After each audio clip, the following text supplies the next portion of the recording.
The Vagrant, a game that I never heard of or ever seen any kind of marketing for, appeared on my recommended list on Steam during a sale. There is actually a funny story behind it. This game cost me 90 cents. Yeah, you heard that right, only 90 cents. I bought it on a whim with no expectation of it. I didn't even have the intention of playing it, but I installed it nonetheless to at least see what this was about. So I started playing. I entered the world, and the first thing in my face was an almost naked woman with a sword in hand.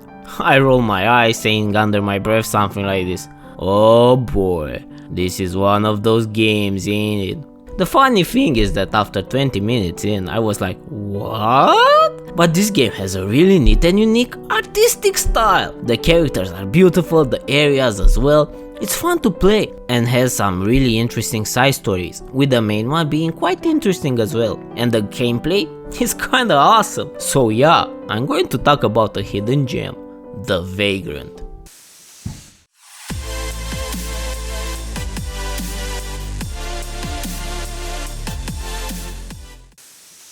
I will start with what, for me, is the most important thing when it comes to media: story. I was expecting something extremely shallow after I saw who I was playing as, but instead, I got a really sad, gripping, and quite a dark main storyline. Vivian, the main character of the game, is a rune warden, some kind of a special person that can imbue and use magic without having the ability to use magic through runes. But this powerful ability to use runes comes with a huge downside. She is kinda cursed. Of course, she is on a journey to find out the truth and maybe a way to get out of this predicament she is in. The story is layered in such a way that at first we know nothing about it, and while we travel onwards we find more and more about Vivian and the world. By the midpoint of the game, I was really cheering Vivian on to go forward and hopefully find some peace and happiness in her life. I wish to detail a lot more about the story, but I'm trying to avoid spoilers in the hopes that I will convince at least one person to go and try the game for themselves. To do a little summary, the story is about personal drive, not giving up, and pushing through no matter what to the end, whatever that end entails. It involves family, trust, betrayal, and in some ways self-discovery. It's actually quite good. I certainly didn't expect that. It showed me that old piece of wisdom, don't judge a book by its cover, can actually be quite accurate. I met plenty of characters in the game. I got dragged in their own little stories, and I have no regrets for doing so. I helped with love stories that ended in quite a different way than what I was expecting.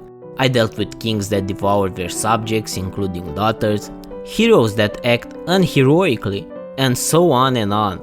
There are quite a few quests that left a good impression on me, and can say with a clear conscience that I really enjoyed the stories that I encountered during my travels in the game. The story is fun to explore, with lots of side stories and secret endings to be had. I want to inform you guys that there is a secret ending to the game that leads you to one of the hardest bosses to fight in the game. I was baffled to see how many secret endings there are, most of them bad of course, but the secret ending that I found, by mistake, was quite rewarding.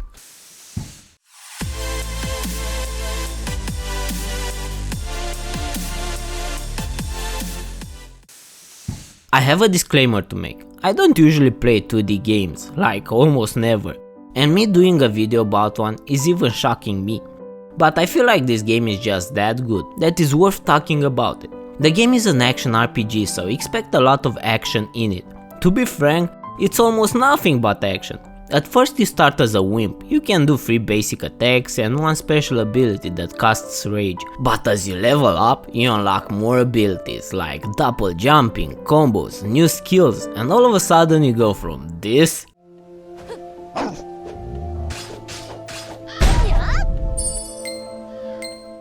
to this.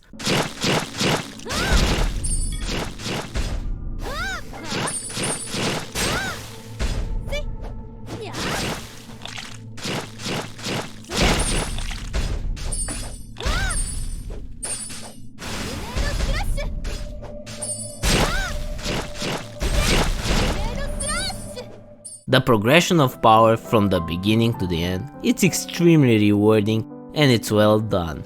There are plenty of items to be found in the game, from armors to amulets to swords to special items that unlock abilities, a skill tree to put points in. Actually, I have a special mention. The skill in the middle can be upgraded 10 times, so don't forget to do it. It's actually funny cause I didn't know I could do that until the end of the game, so don't do the same mistake I did.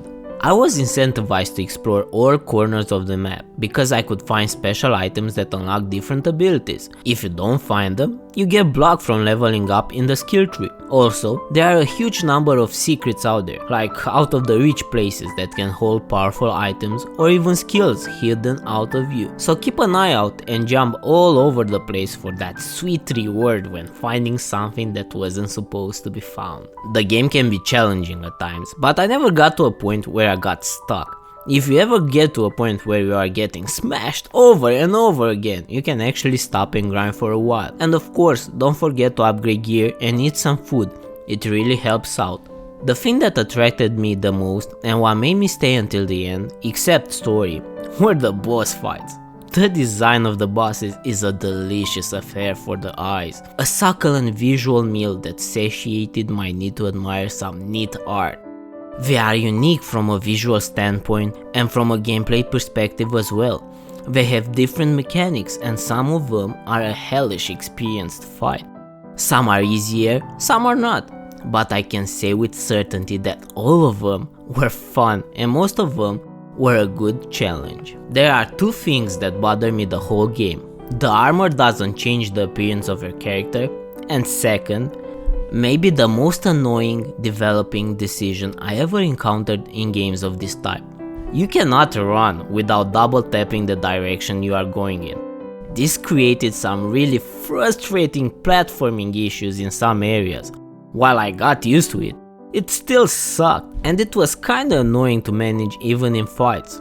Like I said, I got used to it, but I still think this is a really poor decision on the part of the developers.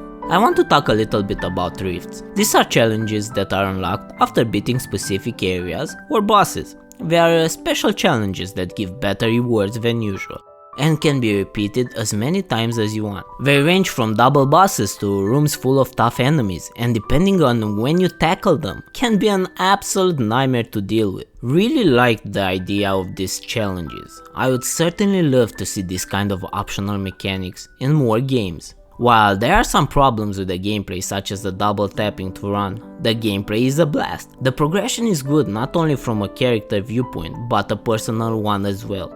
When you start to get good enough to combo enemies and juggle them around, it's a feel-good moment and it's tons of fun.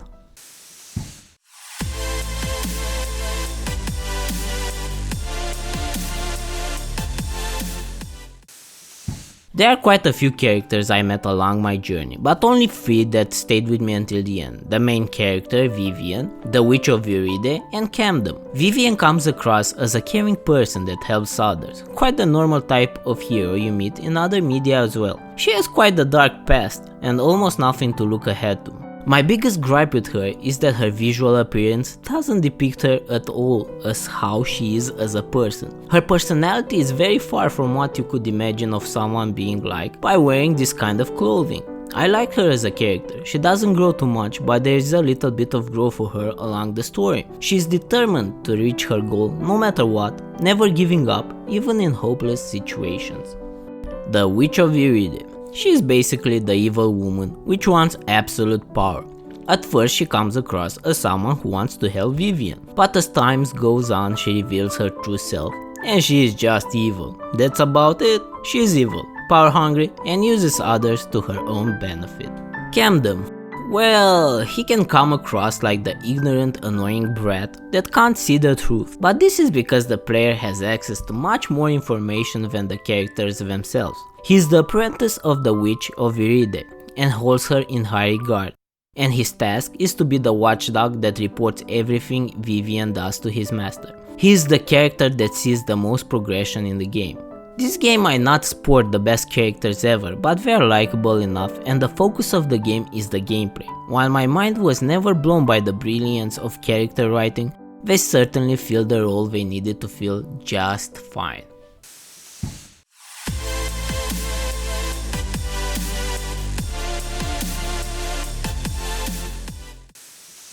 The graphics are not anything amazing, but the way they are implemented in the game stands out. From design to art style, from characters to levels, everything just looks good. The phrase I'm looking for is that the graphics fit the game like a glove. It's quite a perfect fit if I say so myself. The sound never stood out in any kind of way, neither in a good nor in a bad way.